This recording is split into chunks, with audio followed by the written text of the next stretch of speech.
મેં વિચાર્યું કે આજે ગળ્યા પુડલા બનાવું ને ભગવાનને ધરાવું ને પછી ખાવ શાંતિથી. હાલો અહીંયા પહેલું પુડલું મારું સક્સેસફુલી ફાટી ગયું છે. बेटा तुमसे ना हो पाएगा. It's my life, it's now or never. એની પહેલું બગડ્યું બીજું મસ્તીનું બની ગયું છે પુડલું આપણું. હાલો તો આને ઉતારી લઈએ. પુડલા એકદમ સરસ બની ગયા, ભગવાનને ધરાઈ લીધા ને આપણે આરોગી લીધા.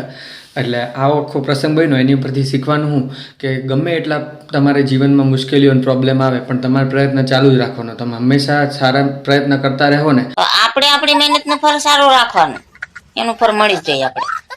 તો તમારે એક ને એક દિવસ પુડલા હારા જ બનશે. આપણે ગુજરાતી ગળપુડા હોય, ખાવાનું શોખીન હોય, પુડલા બનાવો, ખાઈ પીને મોજ કરો ને એસ કરો, પેટે હાથ દઈને હોઈ જાવ. તમે બીજું કાંઈ બહુ ટેન્શન નહીં લેવાનું. પુડલા તમને કેવા લાગ્યા એ કોમેન્ટમાં લખજો.